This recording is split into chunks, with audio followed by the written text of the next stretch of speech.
कविता का शीर्षक है बाबा की अलमारी। रहस्यमयी लगती थी हम बहनों को हरे रंग की बाबा की छोटी अलमारी। मुरझाई मैली सी फिर भी लगती हमको प्यारी। यूं तो घर के हर कोने में होती अपनी आवाजाही, पर उसको छूने की थी हम सबको सख्त मनाही। बाबा के शुद्ध सूत में अलमारी की छोटी कुंजी झूले सुबह शाम, पाने की खातिर जिसको हम करते जुगत तमाम। बाबा के बाहर जाते ही जाते उसके पास, क्या है इसके भीतर आखिर ये क्यों इतनी खास। बहुत सोचते इसके भीतर की दुनिया की कुछ तो पोल मिले। बहुत पूछते इसमें आखिर क्या है इसका भेद खुले। दादी कहती बहुत ज़रूरी कागजात हैं, चाचा कहते कीमती जवाहरात हैं, मम्मी कहती बिटिया हाथ कटेगा मुरझाई है। इसके भीतर क्या है वो भी जान नहीं पाई है। एक दिन देखा अलमारी को रंग रोगन से चमक उठी थी, सबकी नज़रें वहीं टिकी थी।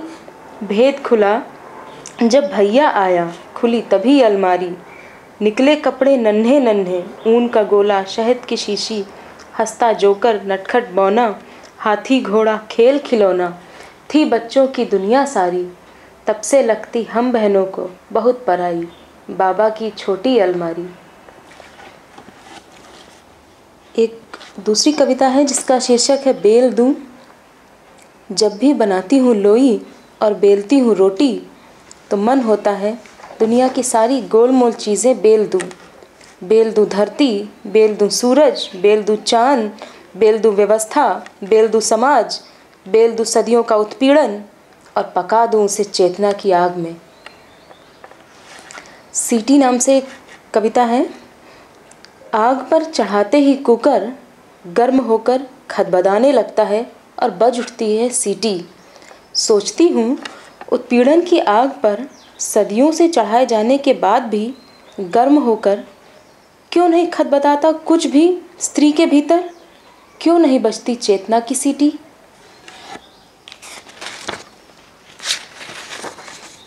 बना देंगे बैल शीर्षक से एक दूसरी कविता है। हमें सुकून में देख क्यों चढ़ जाती हैं त्योरियां, रचने लगते हो षड्यंत्र। हमारी क्यारी का कोई भी फूल क्यों साबुत नहीं छोड़ना चाहते, छोड़ देते हो साड़ छुट्टा। पर सुनो बना लिए हैं हमने अब कांजी हाउस, जोड़ ली हैं जंजीरें, कैद कर बना देंगे बैल, जिससे मेहनत का मर्म गुलामी का दर्द जान सको तुम भी।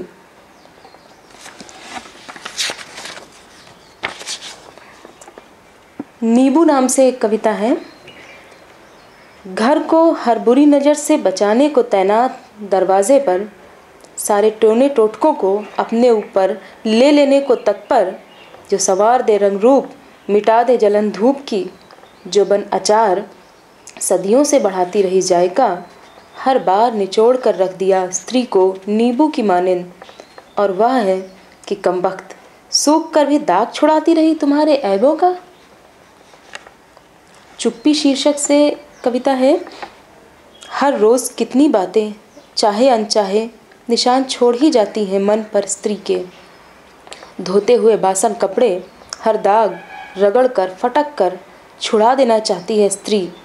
सिलती है कपड़े उसी तरह तन मन भी, जानते हुए कि कपड़े और तन मन का अंतर बहुत है, लेकिन फिर भी करती है यही जिससे जी सके चुपचाप खुशी से।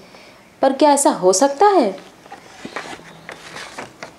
स्त्रीवादी शीर्षक से एक अन्य कविता है। वे खुश हैं बताकर ये कि उनकी कामयाबी के पीछे भी है औरत का हाथ, पर नहीं सोचते औरत कामयाबी के पीछे ही क्यों होती है हमेशा। और औरत ने जान लिया है यह आगे पीछे का चक्कर, इसीलिए अब वे हैरान होते हैं, चीखते हैं, खींचते हैं, चकराते हैं उसकी कामयाबी देखकर। अब वे कहते हैं वे चाहते हैं स्त्री न रहे कैद चार दीवारी में, लेकिन हर बार अपनी दीवार पर चढ़ा देते हैं एक और रद्दा।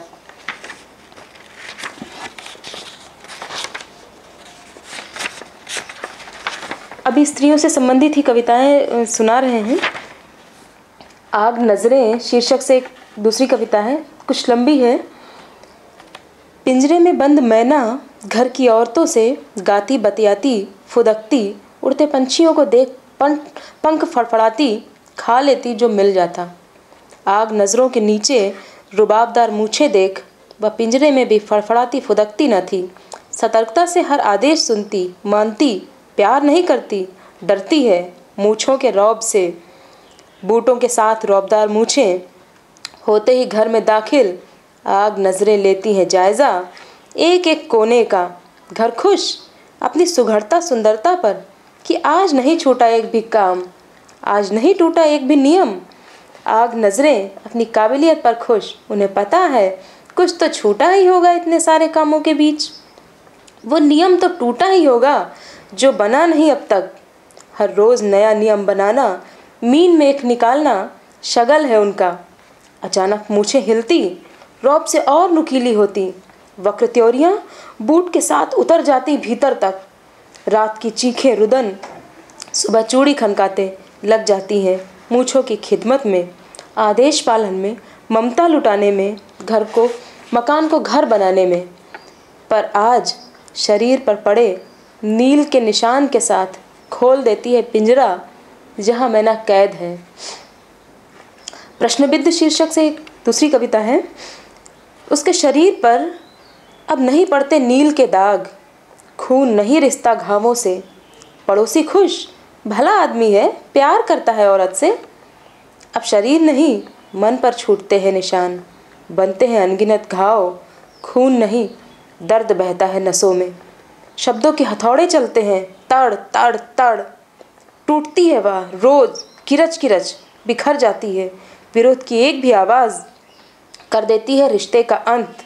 घेर लेता है समाज सवालों के घेरे में, गाड़ देता है नुकीले प्रश्न तोहमतें जिनसे बिंध जाती है स्त्री ताउम्र। नवीन संस्कृति नाम से भी एक अन्य कविता है। क्लीन शेव चेहरे, बालियाँ, ब्रेसलेट, बड़े बाल, रेस्टोरेंट के कोने वाली टेबल पर बैठी लड़की की हाँ में हाँ मिलाते आधुनिक लड़के गुरेज नहीं करते उसके लिए काउंटर से उसी की पसंद का खाना लाने में। वे स्त्रीवादी नहीं, शायद प्रेमी भी नहीं, पति तो कतई नहीं। एक अदद नर है जो कोशिश कर रहा है मादा को आकर्षित करने की, जहाँ उसे जातिवाद, ब्राह्मणवाद, पुरुषवाद कुछ भी याद नहीं रहता और लड़की फंसी रहती है किसी न किसी वाद में। जातिवाद, पुरुषवाद, नहीं कुछ तो बाजारवाद। एक दूसरी छोटी कविता ही है, नमक। पुरुष की नज़र में नमक होती है स्त्री, बिना जिसके बेजायका ज़िंदगी। करता है इस्तेमाल स्वादानुसार मन माफिक, न ज़्यादा न कम हरदम। वह नई चीज़ों में रमाता है मन, बदलता है स्वाद, खुश होता है खामखा एहसास से। पर ज़िंदगी गुजरती नहीं यूं ही, चुभती है, सालती है, कुछ है जो कम है हमदम। रोज़ होती है ज़रूरत चुटकी भर नमक की, जो पूरी तरह घुलकर बढ़ाए जायका, कर दे हरी कर दे तबीयत। लेकिन बर्दाश्त नहीं होता साबुत कण एक भी नमक का, स्त्री का। दिखना होना खाने में, ज़िंदगी में जो ना घुले, इस्तेमाल के बाद डिब्बे में बंद होकर सज जाती है रसोई के किसी कोने में, खाने की किसी टेबल पर। नमक नमकीन बूंदों में बदलकर हो जाना चाहता है समंदर, और स्त्री सिर्फ नमक नहीं, असीम संभावनाओं का लहराता समंदर है। पनपते हैं जहाँ अनमोल मोती, चेतना के सूर्य, संवेदना के चंद्र से उठते हैं ज्वार भाटे, जिससे हर नकारात्मक चीज़ फेंक दी जाती है बाहर।